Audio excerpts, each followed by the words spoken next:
Good evening. I'm the storyteller here to guide you through deadly love horror tales. Before we start, please subscribe and like the video. Let me know where you're watching from and what time it is in the comments. When you're ready, get comfortable and relax. Hi ChatGPT. Episode 1, The Face Behind the Window. John Miller had lived alone in Portland, Oregon, for nearly 4 years. His apartment was on the 3rd floor of an old red brick building. The window faced a small cobblestone street, old-fashioned street. Lamps cast a soft yellow glow every night. Portland was usually quiet, but at night the silence grew thick. It felt as if something was hiding in the shadows. Waiting after breaking up with his ex, John lost interest in long-term relationships. One lonely Friday night, he downloaded the Tinder app. He thought it might help him talk to someone and ease the loneliness. 3 days later, he matched with Emily Carter. Her profile picture was taken in a vintage caf, Irmal Hall, long brown hair, hazel eyes, and a gentle smile. But the corners of her eyes showed a hint of weariness. They started chatting. Emily's voice on the phone was warm and slightly husky. It sounded like she had been through many sad experiences. Their first date was at a small bar on Alberta Street. Autumn in Portland was damp and chilly. The steady rain brought the scent of decaying wood from old buildings.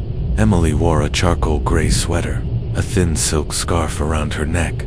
She held a glass of red wine, her eyes sometimes distant. "I was stalked by a man," she said, her voice dropping to almost a whisper. "Many years ago. He always stood outside my bedroom window at night. He wore a black cloak and never moved, just watched." John shivered slightly, but forced a smile. Maybe it was just a coincidence. Some drunk guy. Emily shook her head softly, her smile fading. "He knew my name, knew where I worked, and..." She paused, eyes fixed on her wine glass. "He was still out there last night." John wanted to say something, but then the rain tapped loudly on the window. Mixing with jazz music from the bar, he lost focus for a moment. Emily's story stuck in his mind, like a steel hook, but he told himself maybe she was exaggerating. 2 weeks later, John left his apartment at 11 p.m. to buy coffee and sandwiches for an urgent project. The rainy night in Portland smelled damp and musty. Cold seeped through his coat. He climbed the building stairs, unlocked the door, and turned on the living room light. Then he saw it. Through the bedroom window, a man's shadow stood across the street. The yellow streetlight lit part of his pale face. His deep-set eyes did not blink. He didn't move or show any expression. He just stood there, staring straight at John's apartment. A chill ran down John's spine. He stepped closer to the window, ready to pull the curtain. But as soon as his eyes met the figure, the streetlight flickered and went out. When the light returned, the man had disappeared. John stood still for a few seconds, his heart pounding in his ears. The smell of rain and dampness from the window frame filled the air, cold and sharp. He pulled the curtain, trying to forget the image. But Emily's story lingered in his mind. 3 days later, things got worse. That morning, John found a yellow flyer taped to the building's main door. It showed a covert photo of him from a side angle, in bold letters. It read, "Dangerous predator, stay away." Below was a testimony from an anonymous woman. She accused John of seduction and coercion. John was stunned. What scared him most was a faint symbol in the flyer's corner. A circle enclosing 3 intersecting curved lines like claws. Similar flyers appeared all along the street. Every time John tore one down, 2 or 3 more appeared nearby. He felt watched and controlled, breathing in fear. That night, heavy rain fell. John decided to call Emily, hoping she could explain. Her voice trembled on the phone. "John, don't go out tonight. There's a ritual." What ritual?" John asked, but all he heard was heavy breathing on the other end. He couldn't take it anymore. The next day, John went to the address Emily had sent him. It was an old wooden house on the outskirts, hidden among pine trees. The front door was slightly open. Inside, the air smelled thick with smoke, and another scent sharp, like old blood. In the living room, John heard a deep chant coming from upstairs. It was not English. The sound was long, slow, and had the tone of an ancient prayer. John climbed the stairs. The last room down the hall was slightly ajar. Emily sat in the middle of the room, wearing a long white dress. Her eyes were closed, lips quietly moving along with the chant. On the floor, drawn in dark red, was a circle with 3 curved lines exactly like the symbol on the flyers. As John started to step back, Emily opened her eyes, her pupils dilated, her gaze empty. She picked up a broken piece of glass from the floor and stepped toward him. Her voice echoed, distant and haunting. Asterisk, you have been chosen, John. The room seemed to thicken. John stood frozen, hearing each heartbeat pounding in his chest. A strange murmuring echoed from above the ceiling, as if many voices chanted a bizarre prayer in unison. Emily stepped forward slowly. Her bare feet slid on the wooden floor with long, heavy creaks. The broken glass in her hand caught the faint light from the single candle on the wall shelf. The burning wax smelled sharp, mixed with the metallic stench of the dark red substance on the floor. John's throat went dry. You have been chosen. Her voice echoed from a deep well, each word drawn out, cold as ice. John took a step back, his back hitting the doorframe. Emily, what the hell is this? Who is he? She didn't answer, only smiled slowly, an eerie, chilling smile. Her unblinking eyes reflected the candlelight like 2 drops of black oil. Suddenly, from the dark corner behind Emily, a snapping sound rang out like wood breaking. John glanced sharply, heart pounding. A tall figure in a black cloak stood still, his face completely hidden in shadow. The candle flickered, casting light on the wall, making the cloak's shadow stretch and distort. The chanting above stopped abruptly. The house fell into thick silence, broken only by John's pounding heart in his ears. Emily raised the glass shard and pressed it gently against her cheek, as if caressing it. Then she lifted it to John's eye level and whispered, "Your blood will open the door." Her words pierced his mind like an icy blade. For a moment, John felt the room's temperature drop. His breath formed white clouds in the cold air. From upstairs, footsteps began slow and heavy, as if someone wanted him to hear. John stepped back again, his hands searching behind for the light switch. His fingers touched something sticky and cold, pulling back. A sharp metallic smell rose, fresh blood, still warm and red. Suddenly, Emily lunged at him. John twisted to avoid her. The glass grazed his shoulder, leaving a burning scratch. He pushed open the door and ran into the hallway. Footsteps chased closely behind old picture frames on the wall, hung crookedly. One fell and tumbled to the floor, revealing its back. Carved on it was the same circle with 3 curved lines, symbol, now accompanied by strange symbols resembling ancient script. John dashed down the stairs but stopped at the ground floor. The main door was barred with a wooden plank out through the frosted glass. He faintly saw the shadow of the cloaked figure standing outside. Emily's voice came from behind, almost at his ear. "You cannot leave. Not yet." Using all his strength, John rammed the door. The wooden plank cracked and broke. The door flew open, and he rushed outside. Cold rain slapped his face. For a moment, he looked back, the door still wide open, but Emily and the cloaked figure had vanished. The air outside was icy cold, yet John heard a low chant carried on the wind, coming from the pine forest behind the house. The song stretched out, faltering at the final note, then faded away. John drove back to his Portland apartment, trembling. That night, he locked every door and closed the curtains, trying to calm himself to sleep. But at 3 a.m., slow knocks came at the window, 3 taps. He woke up, heart pounding, and crept to slightly open the curtain under the streetlight. The cloaked man stood motionless, face turned directly toward him. In his hand was the broken glass shard with John's blood on it. John stood frozen by the window. The pale yellow streetlight shone down, making the black cloak of the figure reflect as if swallowing all surrounding light. The broken glass in his hand caught a flicker of light, revealing a dark red streak and twisted like dead veins. He did nothing, just looked up, motionless, like a stone statue. His eyes were hidden in shadow, but John felt that gaze pierce through the glass, cutting into his flesh. Suddenly, a click echoed from the apartments. Front door. John jerked his head around in surprise. The room was pitch dark. The only light came through a crack in the curtains. The click repeated louder, closer, as if someone was turning a lock from outside. He swallowed hard and grabbed the baseball bat, leaning in the corner. At that moment, the wind whistling through the window carried a familiar scent. The smell of wax smoke mixed with the metallic stench of blood he had smelled at Emily's house. Without thinking, John turned on the hallway light. The cloaked figure outside the window vanished. At the same time, the lock-turning sound stopped, leaving a tense silence so thick he could hear his heartbeat clearly. He stepped slowly toward the front door, eyes fixed on the lock.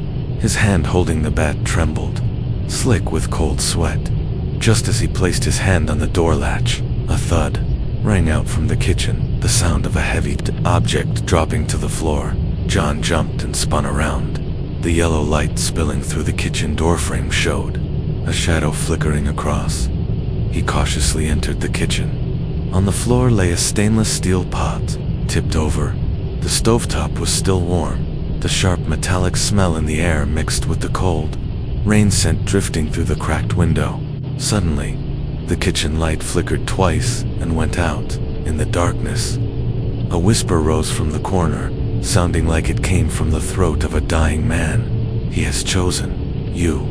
John stepped back, feeling something soft and damp brush against his calf. He looked down. A gray silk scarf lay draped across the floor, just like the one Emily wore on their first date. Along the scarf's edge was the faintly embroidered circle, with 3 curved lines visible only when light glanced off it. Another sound came from the kitchen window this time. John turned to see the dark glass pane and the lightning's reflection. He spotted a figure pressed close outside, face against the glass. The flash faded, and the shadow disappeared. He ran over and pulled the curtain shut. Turning back, he saw the kitchen door was slightly open. On the tiled floor just inside the threshold, a barefoot print stood out clearly wet, covered in mud and pine needles. John stepped back, keeping his distance. The cloaked figure was gone. The whispering vanished, too, but the feeling of being surrounded remained, like dozens of eyes watching his every move from shadowed corners. That night, John did not sleep. He sat in the living room chair, baseball bat in hand, eyes fixed on the front door. As dawn touched the city, his phone buzzed, a message from an unknown number. "We will meet again at the festival." Portland is not the only place. Below the words was an old talisman, circle with 3 curved lines and strange symbols. John recognized it. It was the same symbol from Emily's house, the flyers, and the silk scarf in his kitchen last night. Outside the window, morning. Traffic noises began, but in John's mind, the whisper still echoed. "He has chosen you." He knew this was not the end, only the beginning of something much darker and greater. Episode 2. The Man Under the Streetlight. Mark Johnson lived in Flagstaff, a small town in Arizona. In winter, snow blanketed the roads white, but autumn brought dry days. Desert winds whipped his face, carrying fine dust and the scent of pine from northern forests. The town was so quiet at night, even his own footsteps echoed loudly, bouncing off the brick walls of closed shops. Mark, 32, owned a small auto repair shop. He lived alone in a 1-story house about a 10-minute drive from downtown. His work put him in contact with many people, but most were just passing customers. Close relationships were nearly non-existent. Since he divorced 2 years ago, one early October evening, before the first snow fell, Mark decided to seek some warmth through a dating app.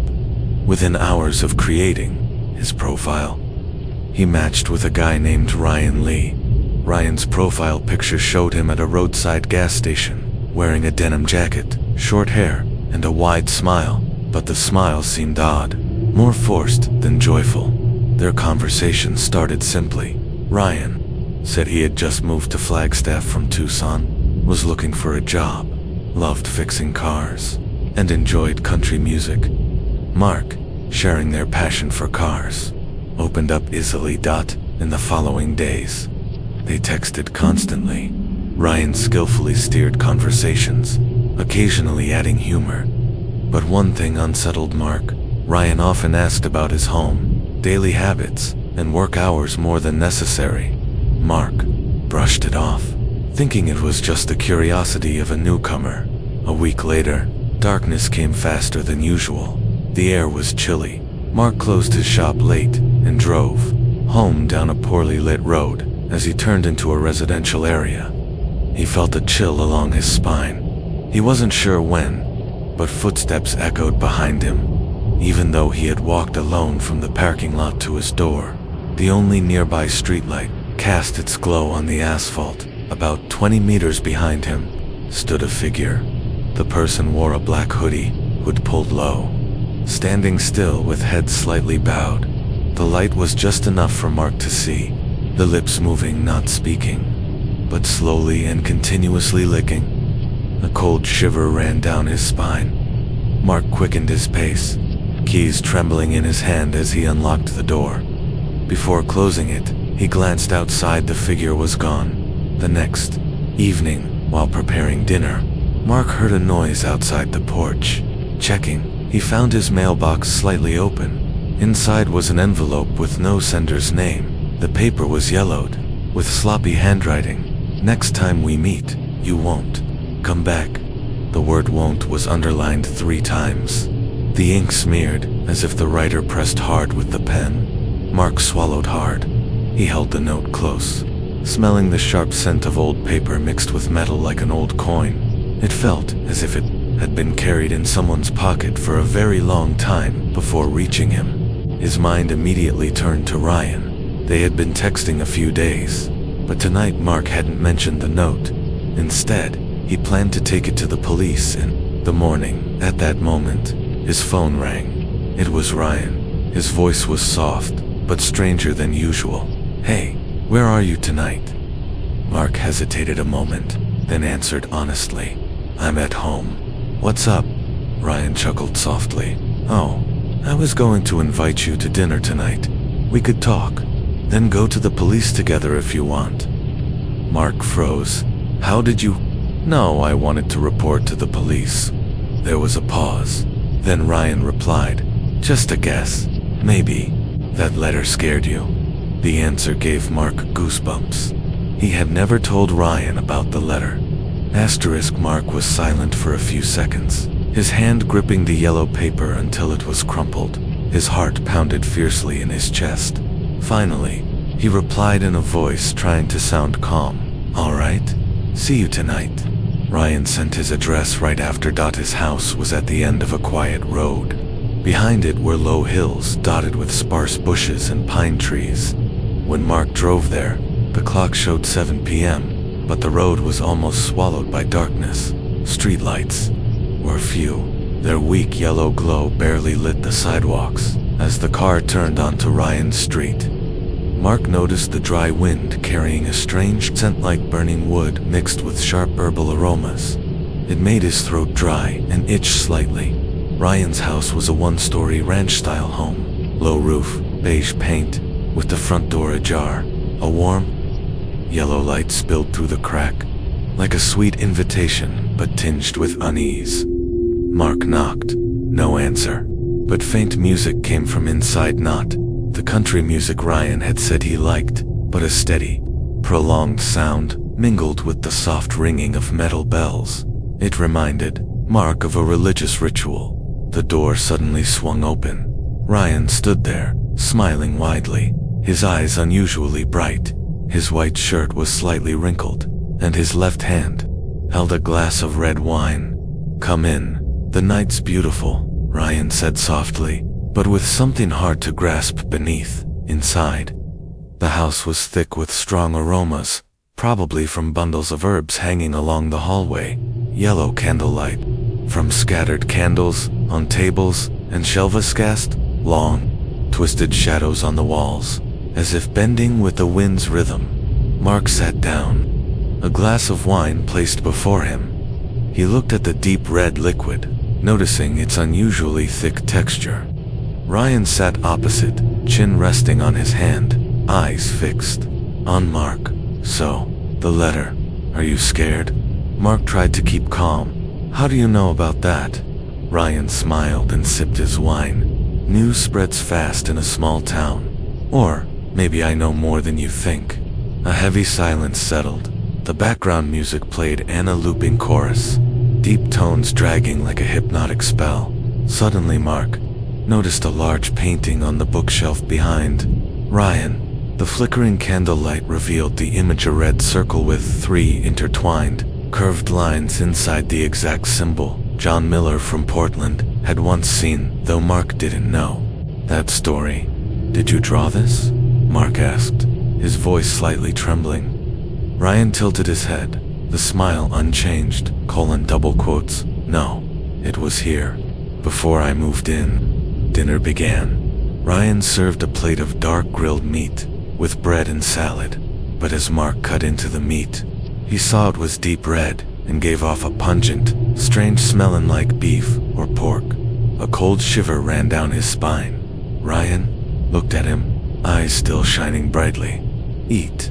This is a special delicacy for a very special occasion." Mark picked up his knife and fork, but before bringing food to his mouth, a sharp click echoed from the back room, like a wooden door slamming shut. He turned toward the sound, and for a moment was sure he saw a figure cloaked in black standing in the doorway, but when he blinked, it vanished. Ryan remained seated, smiling. "Looks like he has arrived earlier than expected." Mark put down his knife and fork, trying to keep his hands steady. Every nerve in his body was on high alert. It wasn't just the strange smell from the meat, or Ryan's unsettling eyes. It was the feeling that something else was here, watching them, hidden in the dark corners of the house. A cold breeze blew from the back room, causing the candles to flicker. The yellow light danced on the painting on the shelf, making the curved lines inside the circle seem to move and twist tighter, like a snake coiling around itself. "Ryan," Mark said, his voice lowering. "What are you hiding?" Ryan smiled softly, setting down his wine glass. The sharp clink of glass on wood echoed harshly. He leaned forward, hands resting on the table. "It's not hiding, it's an invitation. You have been chosen, Mark." As soon as those words left his mouth, a strange sound filled the room, not human, nor animal. It was deep and drawn out, like distant drums echoing, mixed with a rapid chant of strange syllables. The sounds made Mark's skin crawl. The back door swung wide open. A figure cloaked in black stepped out. The hood hid their face, but beneath it, Mark caught a glimpse of a white ceramic mask, the mouth carved into a twisted smile. Mark jumped up, his chair crashing behind him. Ryan didn't react, just stepped aside as if yielding the way. "He will take you to the ceremony," Ryan said, voice flat, as if stating a fact. Mark didn't wait. He turned and ran for the front door, but when his hand reached the handle, he froze. Outside the glass stood the same hooded figure from the night before, its lips still slowly licking. For a brief moment, the two images, the masked figure inside and the hooded one outside, merged into one, then vanished. Mark staggered back, heart pounding violently. Ryan approached, holding his wine glass up to Mark's face. "Just one sip, and you'll fear no more. He will embrace you." The sharp smell of wine hit Mark's nose, but beneath it, he caught the metallic scent of fresh blood. He shoved Ryan's hand away hard. The glass shattered on the floor, the thick red liquid spreading like an open wound. Seizing the moment as Ryan bent down, Mark lunged to the side, kicking the masked figure in the chest. The impact sent him sprawling, but the chanting continued not from them, but beneath the floor. Mark looked around and saw a round rug in the middle of the living room. The faint outlines on it matched the circle and 3 curved lines pattern. From beneath the rug, a dim red light glowed, with heat and a burnt foul smell as if something alive was breathing down there. Without thinking, Mark rushed to the window, grabbed a chair, smashed the glass, and jumped out. The shards cut his arm, stinging painfully, but the cold wind on his face sharpened his senses. He sprinted down the empty street, hearing Ryan's voice behind him. "You can't run from him. The ceremony will find you." At the corner, Mark glanced back one last time. The yellow candlelight inside Ryan's house flickered, and in the broken window stood the masked figure, motionless. In its hand, Mark clearly saw the crumpled yellow letter, the very letter once left in his mailbox. He only stopped when he reached the town center, where lights were bright and people around, his heart still pounding. Mark pulled out his phone. A new message appeared from an unknown number. "The door is open in Portland. Flagstaff is next." Below the text was a red talisman with a circle and 3 curved lines, this time accompanied by a small line of black ink script. 7 places, 7 people, 1 offering. Mark didn't fully understand the meaning, but he knew he had just touched something far more terrifying than a mere threat.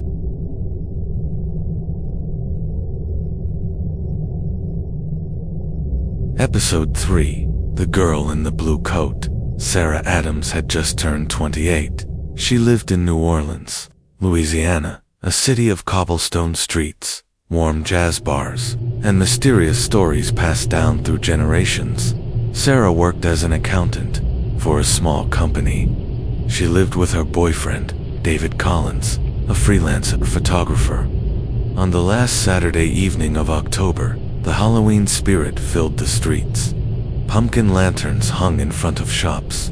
The scent of burnt sugar and cinnamon from bakeries, mixed with cigarette smoke from groups gathering and chatting. Sarah arranged to meet David at a French cafe on Royal Street. It was their usual place to escape the noisy Bourbon Street. She arrived earlier than expected. The cafe was not crowded, only a few tables occupied. Soft yellow light glowed. Gentle accordion music played from the corner. Taking listeners back decades in time, Sarah sat by the window, sipping her café au lait. Her eyes watched the passers-by on the street. A figure stopped outside the window. It was a girl wearing a dark blue coat and matching knit hat. She stood still, staring directly at Sarah through the glass. Her eyes were emptily chilling. Not curious, nor hateful, but utterly vacant, like the eyes of a statue. Sarah shivered lightly, but smiled politely. The girl didn't respond, only tilted her head, as if observing a strange object. Suddenly, she opened the door and stepped inside. The doorbell jingled, bringing a cold gust and the sharp scent of damp rain, mixed with a sweet, pungent smell, like over-dried jasmine flowers. The girl walked straight to Sarah's table. Standing close to the edge, she leaned forward, looking down at Sarah, and spoke. "The door is not open, but soon it will be." Her voice was hoarse, with a trembling undertone, as if coming from deep within her throat. Sarah was confused. "Excuse me, ... Who are you?" The girl didn't answer, only smiled softly, a slow, forced smile revealing uneven white teeth. Then she turned and left, disappearing into the growing crowd outside. A few minutes later, David arrived. Sarah told him what had happened, but he only laughed. Maybe she was just drunk. "It's New Orleans, you know." Sarah nodded, but couldn't shake off the cold feeling that lingered on her neck from those empty eyes. That night, rain fell gently. Sarah and David returned to their apartment on the second floor of an old French-style building. The wooden stairs creaked with each step. The smell of damp wood mixed with spicy chili scent from the neighbors' kitchen created a unique aroma of the old quarter. They had a simple dinner and watched a movie together. The steady rain outside sounded like distant tapping. Around 1 a.m., David fell asleep. Sarah stayed awake, lying with her back turned to him. Suddenly, she felt something brush lightly against her hair at first. She thought David was stroking her hair, but the hand was cold. Her hair was slowly brushed back, as if someone was sniffing each strand one by one. Sarah turned around, and her heart seemed to stop. The girl in the blue coat stood at the foot of the bed. Streetlight filtered through the curtains, enough for Sarah to see clearly. Empty eyes, lips curved into a thin smile, and on the left wrist, a faded blue tattoo, a circle with 3 twisting curves inside. Sarah opened her mouth to scream, but her throat was paralyzed. She backed away toward David and shook him awake. When David opened his eyes, the girl was still there, watching them. Both. David switched on the bedside lamp, and she vanished. No sound, no shadow left behind, as if she had never been there at all. Sarah still sat curled up at the head of the bed. Her hands gripped the edge of the blanket tightly. Her breathing was rapid. Her heart pounded so hard that her ears felt blocked. The rain outside sounded like frantic tapping on the roof. David remained motionless, eyes fixed on where the girl in blue had stood. "Are you sure you weren't dreaming?" he asked softly. Sarah swallowed hard, voice trembling. "I saw clearly. Her wrist had a tattoo, like a symbol, a circle with 3 curves." David frowned. He went to close the window, drew the curtains, then returned to the kitchen to get Sarah a glass of water. When he came back, he said, "Tomorrow, we'll check the security camera in the hallway. If she came in here, we'll definitely see it." The next morning, David opened his phone and accessed the camera system. Sarah stood beside him, heart racing as she watched the grainy hallway footage. At 12:59 a.m., the exact time Sarah woke up, the camera recorded their apartment door slowly opening. No one entered. The door opened wide, then closed again. Sarah felt her stomach tighten. Before she could speak, the screen flickered. A clearer frame appeared. For a moment, just before the door closed, a figure in a blue coat stood half hidden in the frame. The face fully faced the camera, but the eyes were as empty as Sarah had seen. David zoomed in on the image, but as he did, strange static appeared on the screen, curves twisting into a circle, as if the symbol Sarah saw was hidden in the image data. They looked at each other in silence. The atmosphere in the apartment grew heavy. That evening, Sarah and David decided to go out to eat, to escape the suffocating feeling inside the house. They chose a traditional gumbo restaurant near the French market. The place was busy, voices lively. The spicy pepper and seafood smells strong in the air. Sarah began to feel relief. Until from a corner table, alone, sat the girl in blue. She didn't look at them, holding a small notebook, her hand moving slowly, as if drawing something. Sarah looked closer. For a moment, she clearly saw, on the page was a circle with 3 curves, drawn repeatedly until the paper was torn. David stood up to approach, but as a waiter passed between them, blocking the view, when they looked again, the table was empty. Only a yellow envelope remained. Inside was an old Polaroid photo, their apartment, but the bedroom window was wide open. Outside the window, the girl in blue stood there, thin smile, eyes staring directly at the camera. At the bottom corner, written in blue ink, "Not yet time, but the door is opening soon." Late that night, they returned home. Sarah showered, trying to shake the feeling of being watched. But when she stepped out of the bathroom, steam on the mirror had formed a shape, a circle with 3 curves. Outside, the rain fell again, mixed with a steady tapping, as if coming from inside the walls. The knocking came in steady beats. Tap ... as if someone was tapping from inside the wall. Sarah stood frozen before the foggy mirror. The curves inside the circle seemed to twist tighter, moving as if alive. David ran in from the living room. "Did you hear that? The knocking isn't just here, it's out in the hallway too." They stepped outside together. The hallway was darker than usual. 2 flickering fluorescent lights buzzed overhead. A damp, musty smell mixed with an earthy, sharp scent hit their noses. The knocking continued, but every time they approached, the sound moved further away. Leading them down the hallway, the knocking guided them to room 37, an apartment empty for months. The door was locked, but a narrow crack let a faint yellow light spill out. Sarah pressed her ear to the door, heart pounding.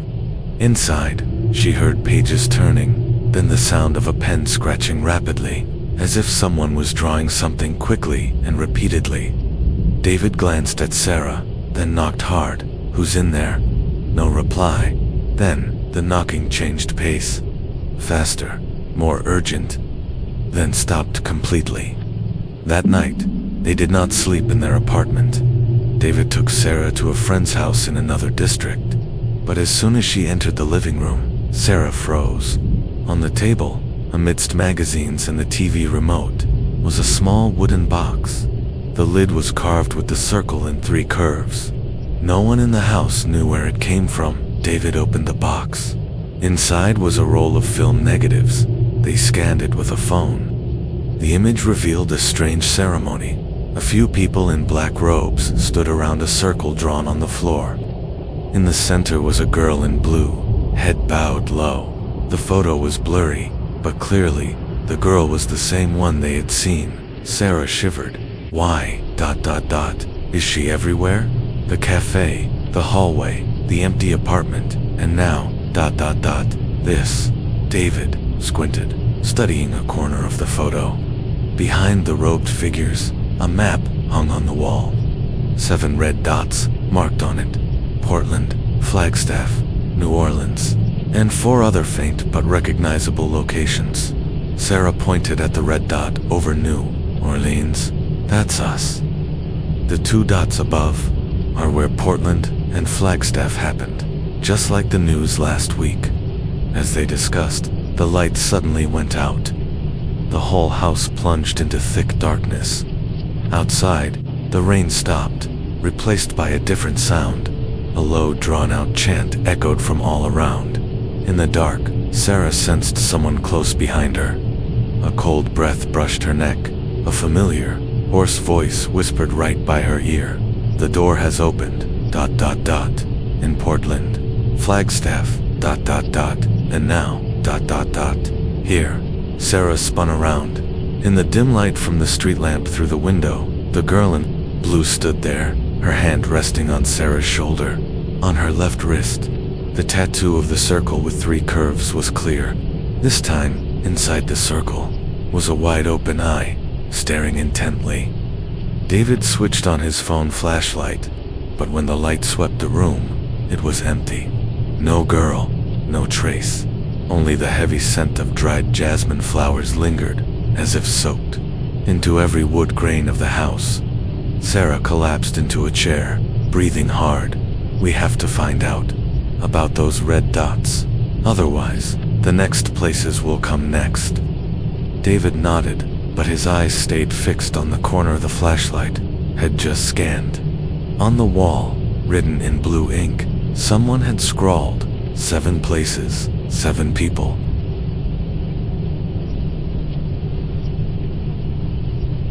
Episode 4, The Song Beneath the Tunnel. Jonathan John Harris is 35 years old. He lives in Pittsburgh, Pennsylvania, a city famous for its golden bridges over the Monongahela River. By day, John works as a maintenance technician for the subway system. By night, he often reads books or plays guitar to forget his loneliness. His apartment is near an old abandoned subway entrance. The entrance has been sealed since the 1980s, but locals still whisper about strange sounds coming from below, footsteps, dragging metal, and sometimes a song with unclear words. John never paid attention. Until one foggy night in late October, he heard it, the singing, clearly, from underground. Just outside his bedroom window, the sound was deep and long, like an ancient song. The melody was slow, each note lingering, as if dozens of voices blended in a strange rhythm. John lay still in bed, listening. The singing seemed to call him, pulling him out of the warmth of his blanket. For some reason, his eyelids grew heavy, but his mind was sharper than ever. In a moment, he imagined an old wooden door, surrounded by a red-painted circle, slowly opening. John jumped up, telling himself it was just a hallucination. But when he looked out the window, he saw the thin fog curling back, revealing the abandoned subway entrance, once locked, now wide open. The next morning, John shared the story with his co-workers at the maintenance station. Old Sam, who had worked in the subway system for decades, was silent for a moment, then said, "If you hear the singing, don't go down. It's not meant for us." John laughed, thinking Sam was just superstitious. But that evening, while playing guitar, he heard the singing again, this time closer, as if coming from beneath the apartment floor. He stood up quickly, pressed his ear to the ground. His heart raced as he recognized slow footsteps below, and metal scraping against the wall. Creak, creak, creak. Unable to resist curiosity, John grabbed a flashlight, put on his jacket, and headed toward the abandoned subway entrance. As he descended the damp stairs, the smell of mold hit his nose, mixed with cold air from the depths below. The singing grew louder, mixed with the drip of water and rhythm. At the bottom of the stairs, his flashlight swept over peeling walls. In the middle of the last corridor wall, someone had drawn a red circle.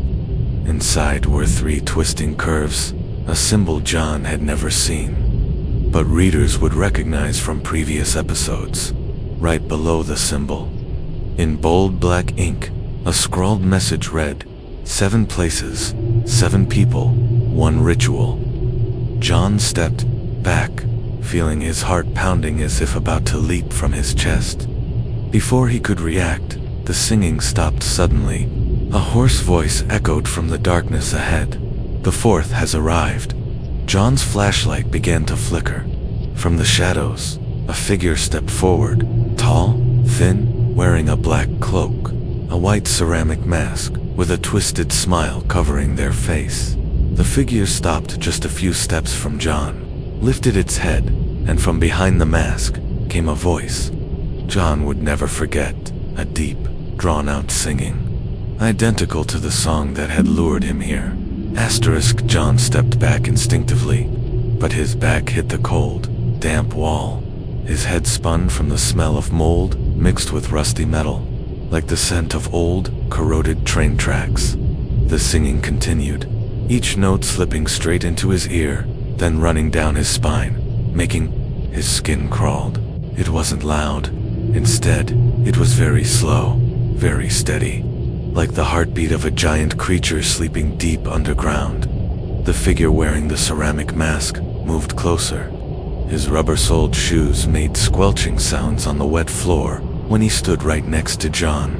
He tilted his head as if studying his prey. Suddenly, 2 more figures appeared behind him, also cloaked in black robes. No one spoke. They stood blocking both sides. The smell of damp fabric and half-burnt herbs wafted from their bodies.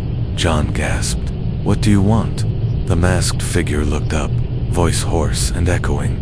"The 4th has come, holding the key to this city. When the song is complete, the door will open." John frowned. "I don't understand what you mean." Without answering, he raised his right hand. In it was a small object reflecting John's flashlight, an old metal whistle, engraved with a circle of 3 twisting curves. Just looking at it, John felt a strange pressure on his chest, as if someone was choking his breath. One of the cloaked figures behind spoke, a woman's voice, soft but cold. "You heard the call, which means you have crossed the line. There is no turning back now." John froze. He remembered last night, the feeling of being hypnotized, as if the singing itself pulled him out of bed. The masked figure motioned. The two cloaked figures gripped John's shoulders firmly, pushing him deeper into the tunnel.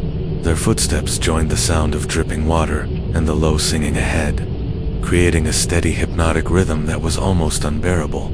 They passed a pitch-dark fork. The dampness thickened, and from somewhere came the faint scent of dried jasmine, a familiar smell readers had encountered in Sarah's story. John quietly turned his head. "What is that smell?" The cloaked figure on the left answered, "The scent of the ritual.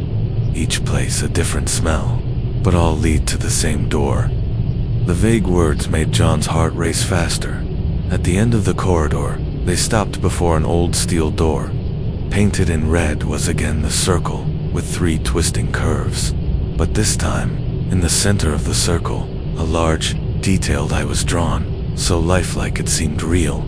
The pupil was glossy black, reflecting John's flashlight. The ceramic masked figure pulled a rusty key from his coat pocket, inserted it into the lock. When the door opened, a cold breath blew out, accompanied by murmurs like 100 people whispering at once. Inside, dim red light glowed from beneath the ground, illuminating dozens of small circles drawn on the floor, each marked with 3 twisting curves. In the middle of the room was a deep, round pit. The singing seemed to come from within the pit, swelling in hypnotizing. Now, John heard English words mixed into the melody. 7 places, 7 people, 1 ritual. John stepped back again, instinctively, but the 2 cloaked figures held him tightly. The ceramic masked figure stepped close to the pit, bowed his head down, then spoke clearly, word by word. The first, Portland; the second, Flagstaff; the third, New Orleans; and now, the fourth. He turned to John, holding out the metal whistle. "When the time comes, you will blow it, and the door will open in Pittsburgh." John stood frozen. The dim red light from the round pit casting shadows on his face and the ceramic mask of the leader, making the twisted smile even more eerie. Cold sweat ran down his temples, soaking his coat collar, while the strong scent of dried jasmine mixed with rusty metal filled the air. The 2 cloaked figures tightened their grip on John's shoulders, pushing him closer to the edge of the pit.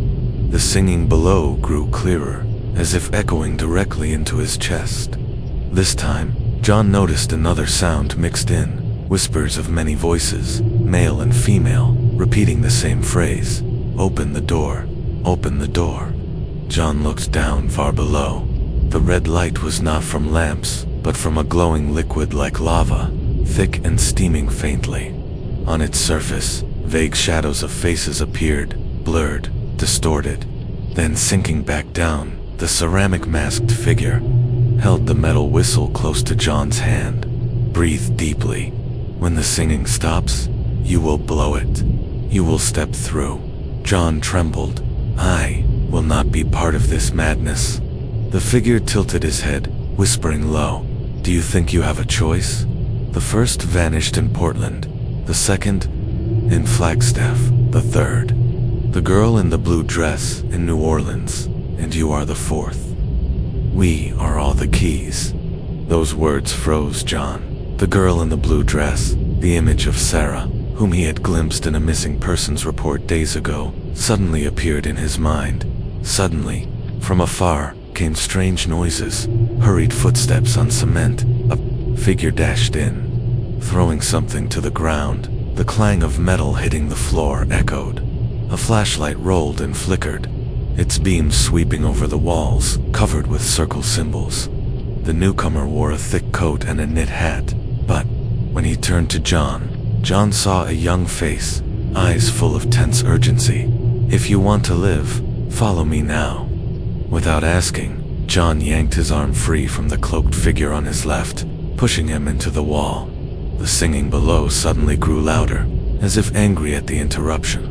The entire chamber shook slightly, dust falling from the ceiling. The stranger pulled John into a narrow corridor behind the wall. Shouts rose from the black-robed group. They chased after them, rubber-soled shoes pounding on the wet floor, mixed with a piercing alarm sounding from somewhere while running. John asked, "Who are you?" The stranger answered briefly, "One of them, but I escaped." The reply sent a chill deeper than the dampness of the underground. They rushed through a narrow steel door, climbed a spiral staircase. The singing below faded, replaced by pounding on the door from the cloaked group. When they reached the emergency exit, the cold autumn wind hit John's face sharply. The stranger closed and locked the steel door behind them, then turned to him. "Don't come back to this station, and if you hear the singing again, don't answer." John looked at her, struggling to catch his breath. "What do you know about the 7 people?" She didn't answer immediately. Instead, she pulled a crumpled piece of paper from her pocket. On it was a map of the United States. 7 red dots connected by a curved spiral line. She pointed to the dot at Pittsburgh. "You are the 4th point. If they complete all 7, no one will survive to tell the tale." John was about to ask more, but the girl turned away, disappearing into the night's mist. Alone on the empty street, John heard his heart pounding loud and clear, deep inside. He also realized the singing had not fully stopped. It was only retreating, waiting for another moment. And this time, he knew for sure, he had been pulled into a terrifying ritual, linked to people he had never met. Episode 5, Guest Room Number 6. Emily Carter is 31 years old. She works as a freelance reporter for a magazine covering strange stories and mysterious phenomena. She has followed many bizarre cases, but never thought she would become part of the horror stories she was investigating. In November that year, Emily received an anonymous email with the subject, "Room number 6, don't sleep there." The email contained only 2 things: a blurry black and white photo of an old hotel hallway, and a single sentence written in blue ink. 7 places, 7 people, 1 ritual. The word sparked Emily's curiosity. After hours of searching, she discovered the photo belonged to Riverside, in a small hotel in the suburbs of Maine, which had existed for over 80 years. The hotel had closed due to a mysterious disappearance in 1995, but recently reopened under new ownership. Emily decided to go there, planning to write a report. She booked a room by phone. Strangely, the receptionist asked no questions, only confirmed and said briefly, "Room 6 is still available. Are you sure you want that room?" The way they emphasized room 6 sent a chill through Emily, but she agreed. On arrival, Maine was cloaked in gray skies and thick fog covering the trees. Riverside Inn appeared with red brick walls, black tile roof, and glass stained by time. Inside, the smell of old wood, mixed with dampness, hung in the air, along with the steady ticking of a grandfather clock. The receptionist was a man, graying hair and eyes, that avoided meeting hers as he handed over the key. "Room 6, 2nd floor, at the end of the left hallway. If you hear knocking, don't open." Emily froze mid-reach for the key. "What did you say?" The man did not answer, bowed his head, and retreated to his office. The 2nd floor hallway was silent. Wooden floors creaked under every step. Faint yellow ceiling lights flickered unevenly, leaving dark patches between bulbs. Room 6 was at the end, next to a window overlooking a river, mostly hidden by fog. Emily opened the door. The room was small, a double bed, old wooden wardrobe, a writing desk under a fabric-shaded lamp, and yellowed beige wallpaper. A musty smell mixed with a sharp scent, like aged paper, filled the air. She set down her suitcase, took out her camera, and began photographing several angles for her records. While adjusting the lens to photograph the wardrobe, Emily suddenly noticed its door was slightly ajar, though she was sure she had closed it when entering. A cold breath escaped from the crack, making her skin crawl. She moved slowly, gripping the edge of the door. The door swung open, revealing only darkness inside and neatly hung clothes.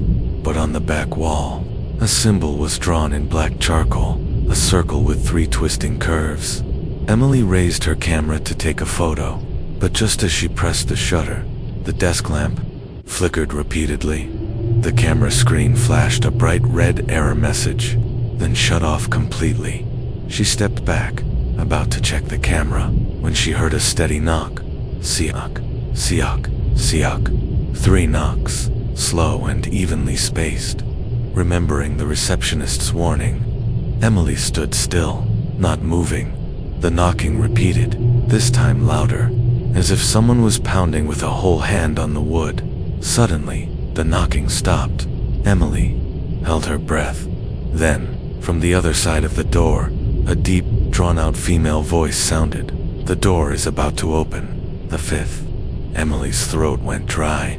She was sure she had locked the door, but when she peeked through the peephole, what she saw was not the hallway, but a completely different corridor.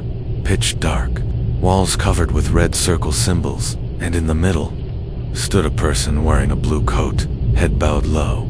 Asterisk, Emily stumbled back from the peephole, her heart pounding as if it would burst from her chest. Cold sweat soaked her palms.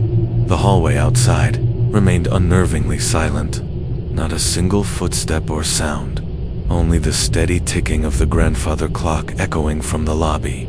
She grabbed her phone and turned on the camera, pointing it at the door. The screen showed a normal image of the wooden door, but when she zoomed in on the peephole, the dark hallway with red circles reappeared, just like before. Emily swallowed hard. Struggling to stay calm, she slowly backed toward the bed. But just as she reached the edge, the ceiling lights suddenly went out. The room plunged into thick darkness, with only faint light from the window remaining in the dark. The knocking came again. Siak, siak, siak. But this time, each knock was followed by whispering voices. Many voices, male and female, repeating one phrase. 7 places, 7 people, 1 ritual. Emily turned on the flashlight on her phone. The beam scanned the wall and she froze, from floor to ceiling.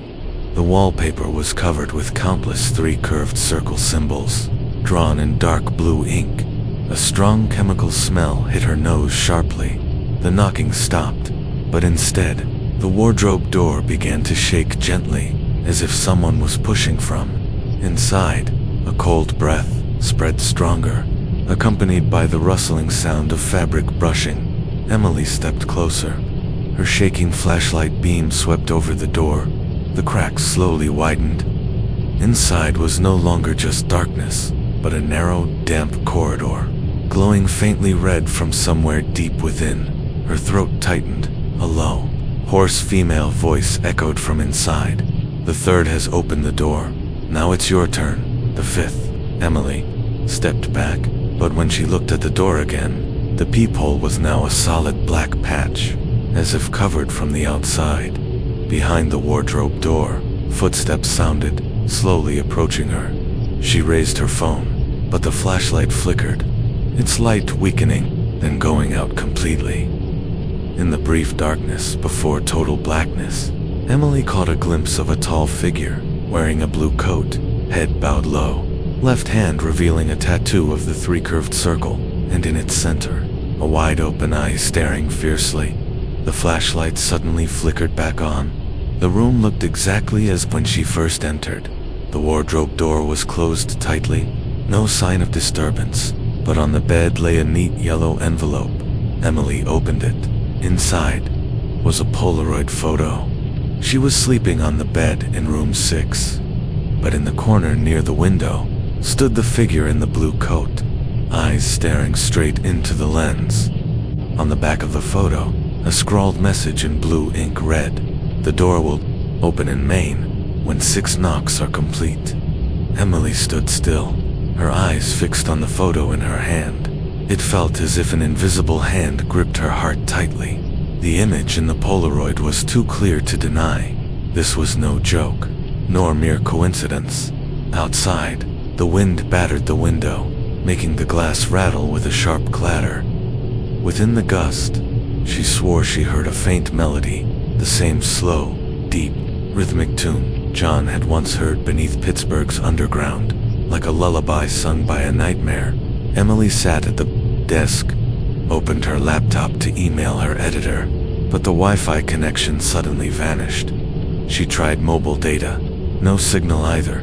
The laptop screen went dark, reflecting her face in the gloom, and behind her, a silent shadow stood. She spun around. The room was empty, but on the desk, next to the laptop, lay an old bronze key. Engraved on the key's shaft were 3 twisting curves, forming a circle. Holding it, Emily felt a tingling in her palm, like a faint electric current running through her. From somewhere in the room, knocking sounded again, for slow, resounding knocks. Siak, siak, siak, tiak. She decided not to open, instead pressing her ear against the door. Outside was completely silent, but within that silence, she heard whispered words, right next to her ear, from the other side. Portland, Flagstaff, New Orleans, Pittsburgh, Maine. 5 places. 5 people. Emily stepped back, her mind racing to connect the dots. The first vanished in Portland, the second in Flagstaff. The third was the girl in blue in New Orleans. The fourth was John in Pittsburgh. And now, she was the 5th in Maine. As she pondered, the wardrobe door slammed open violently, hitting the wall with a loud bang. The dim red corridor appeared again, this time with footsteps echoing from deep inside. 3 figures cloaked in black robes stepped out, their faces hidden behind white ceramic masks. Between them stood a taller figure, holding a lantern glowing with red light. In that glow, Emily saw clearly the corridor's walls, carved with red circles, each containing an eye, and all those eyes seemed to watch her. The lantern bearer said, "The 5th, the key has been given. The ritual will complete when the doors open in the last 2 places." Emily retreated slowly, but the other 2 cloaked figures blocked her path. The leader stepped close, lifting the red lantern to her face. In that strange light, Emily's vision warped. The ceiling stretched endlessly, while the floor rippled like water. A song sounded right by her ear, faster and more hypnotic. The scent of dried jasmine mixed with sea salt hit her nose, making her dizzy. The leader whispered, "When the 6 knocks finish, you will stand at the threshold with us." Suddenly, the phone on the desk rang loudly, its piercing sound shattering the tense air. The 3 cloaked figures froze, seizing the moment. Emily grabbed the bronze key and dashed toward the main door. When she opened it, the hallway was pitch black, but no longer the hotel corridor. It was another space, walls covered with red symbols, and faint knocking sounds echoed in the distance. She didn't know where it led, but instinct told her if she turned back, she would vanish like the others before her. So Emily ran straight into the darkness, with knocking and singing chasing right behind. Episode 6, The Endless Corridor. Emily ran on, her feet pounding against the cold, slippery tile floor. The scent of dried jasmine clung to her, mixed with rusty iron like from an old abandoned warehouse. The knocking siak, siak, siak echoed through the corridor. But what terrified her most was that the sound didn't come from behind. It came from everywhere. The walls, the floor, even inside her own chest. The hallway stretched endlessly. Every few dozen steps, she passed wooden doors, each numbered differently. Number 1, number 2, number 3. The silence was so complete she could hear her own heavy breaths and racing heart.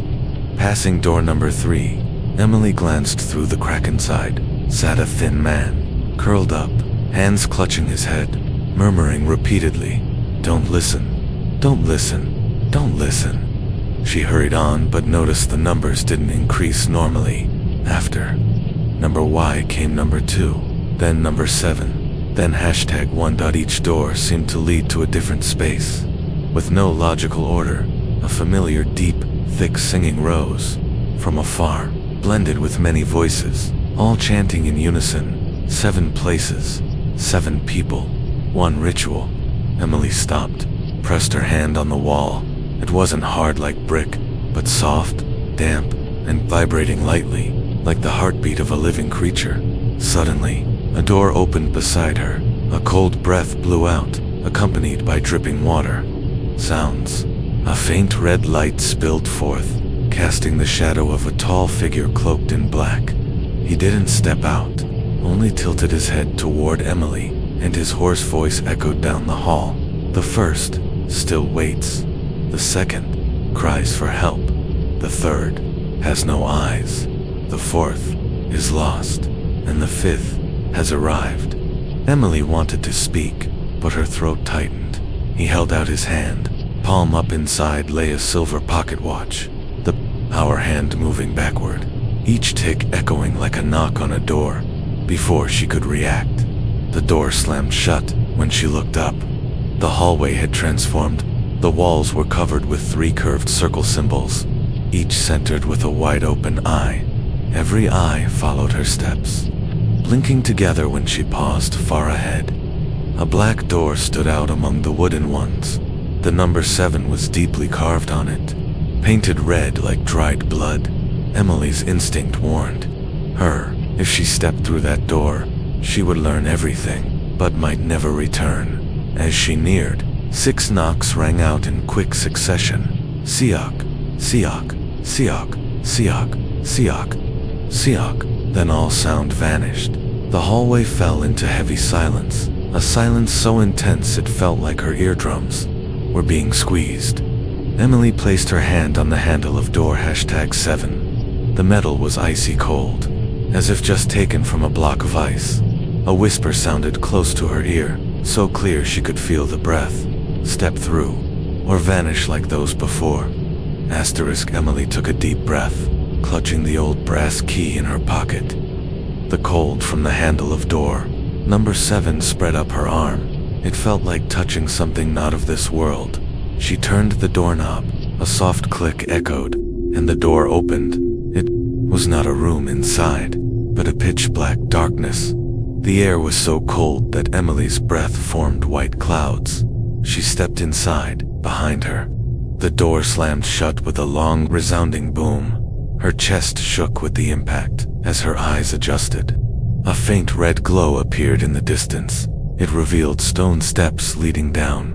Even deeper, Emily descended step by step. Each stair echoed. A deep knock, like a door being struck. The scent of dried jasmine grew stronger. It mixed with a sharp, rusty metallic smell. At the bottom she entered a vast space like a cathedral hall, instead of statues. The 4 walls were covered in red circles and spirals. On the floor was a large circle containing 7 smaller ones. Each smaller circle held a wooden chair facing the center. On 4 of the chairs, Emily saw 4 figures, or what remained of them. The thin man from room number 3, eyes wide but hollow. A woman with black hair, her eyes covered by deep red cloth strips. A familiar figure. John Harris, head bowed, hands tied to the chair, and one empty chair, in front of which stood a wooden plaque. The 5th. A deep voice echoed through the room, but Emily could not tell where it came from. 5 keys have gathered. When the circle is complete, the door will open. The last 2 will arrive, ... and the world will change hands. From the shadows, 6 figures cloaked in black robes stepped forward. Their faces were hidden behind white, ceramic masks. Each mask was painted differently, some twisted in a grin, some weeping, some without eyes. One of them approached Emily, offering a chair. "Sit down, 5th. There is no way out now." Emily stepped back, but cold stone walls blocked her escape. She glanced at John. His eyes were cloudy but blinked faintly, as if sending a signal. He slightly tilted his head toward the right side, where a steel door hid in the shadows. Seizing the moment when the cloaked figures moved, Emily rushed toward that door. Shouts rang out behind her, but she turned the knob in time. The door swung open, revealing another corridor, narrow, curving downward. Red lights surged up like flames. She ran down, hearing footsteps of the cloaked figures close behind. The hot air burned her face. Within that heat, Emily heard the familiar singing, but this time it was urgent and fast. It felt like a warning of what was coming. The corridor ended at a giant black stone gate. It bore the same circle with 3 spiral symbol. At the center was an eye, inlaid with glowing red stones. The gate trembled lightly. Dust falling, the singing grew louder, swirling like a storm. Emily immediately understood. This was the door everyone spoke of. From behind, a hand grabbed her shoulder firmly. A hoarse voice whispered close to her ear. "The 6th is on. The way when he arrives, you will have no chance." The gate cracked with a sharp sound, like breaking stone. The red light from the eye blazed fiercely, swallowing Emily's sight whole. Episode 7, The 7th Door. The red light from the eye in the center of the black gate exploded like a silent blast. It swallowed all colors around. Emily staggered, eyes burning, head pounding as if hundreds of drums beat inside her skull. The air shifted instantly. The familiar scent of dry jasmine remained, but now mixed with a stronger smell. The smell of burnt meat, sweet like cotton candy, but nauseatingly foul. Her throat tightened. Metallic taste flooded her mouth like biting a coin. The singing distorted. No longer slow and hypnotic, it became a screaming chord. Dozens of voices, shattering like broken glass. Emily opened her eyes. The gate was ajar. Inside was not a room or corridor, but an endless void. Beneath her feet, the rough ground oozed thick, bright red liquid like blood. It radiated heat that burned her skin. Far ahead, 7 massive stone pillars rose from the ground. On top of each pillar sat a black stone chair. 5 chairs were occupied.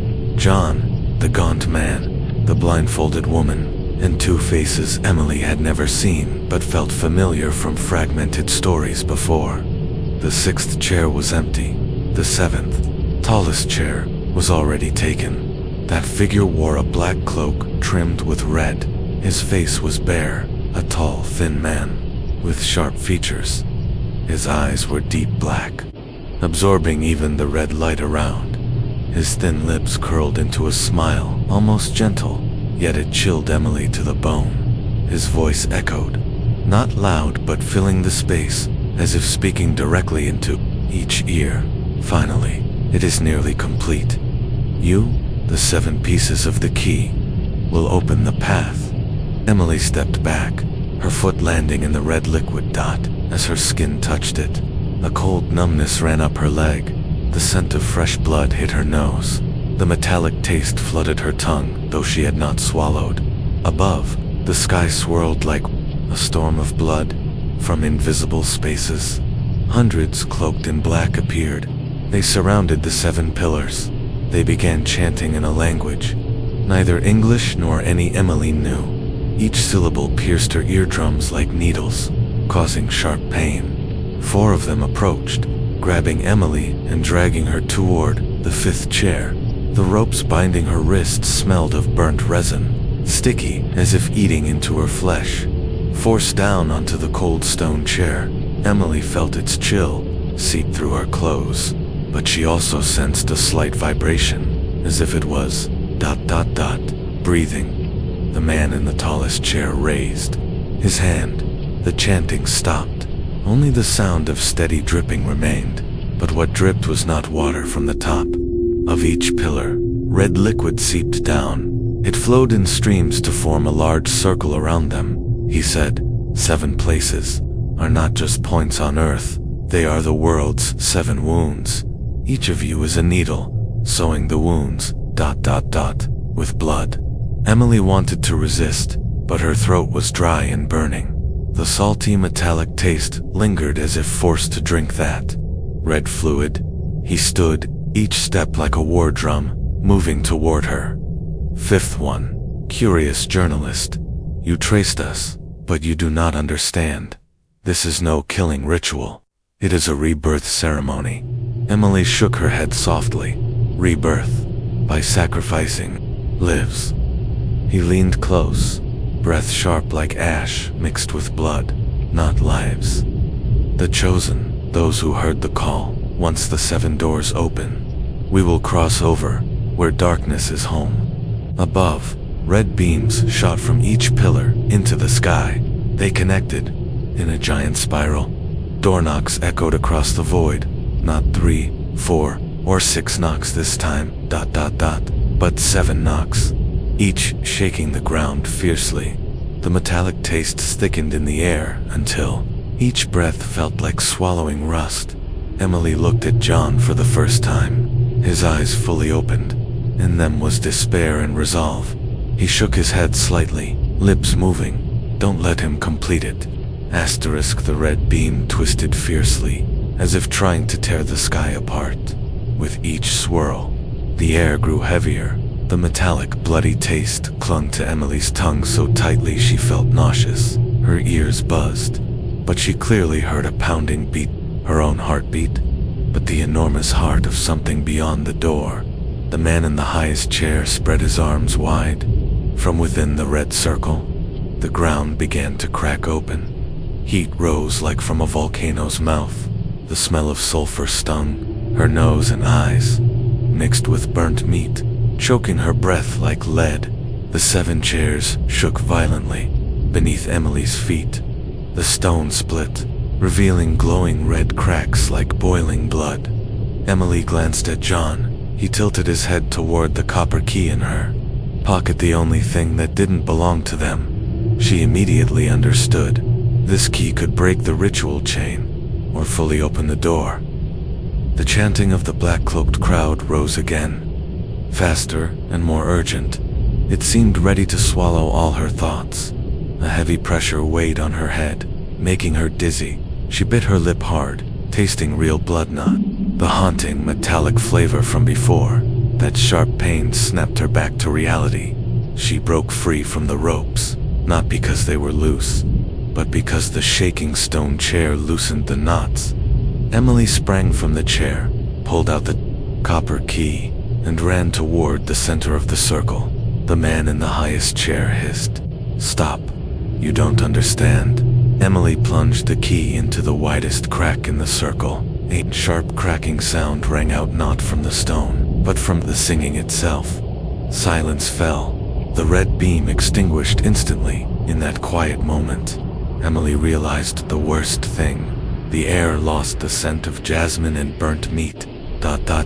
Instead, it smelled of cold, damp earth, like opening a long buried tomb.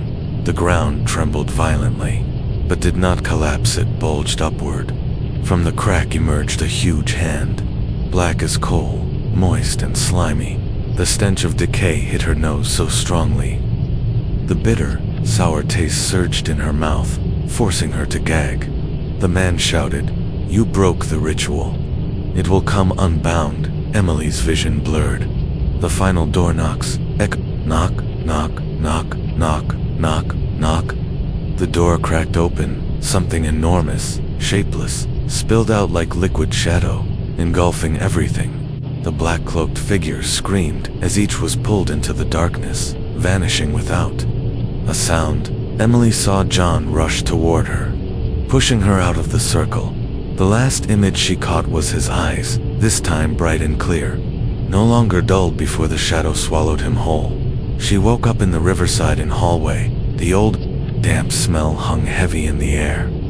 The door to room number 6 stood ajar, outside the window. The dawn sky was pale gray, no longer glowing red. On the table, the copper key lay still, but the triple arc circle symbol in its center had vanished. Emily trembled as she picked it up. A knock sounded behind her. 3 slow knocks. She turned around, but the hallway was empty. From the far end, a deep voice sang out, and this time it called her name. The door had opened, but what stepped through was not the ritual they prepared for, and perhaps it was still searching for the 7th one.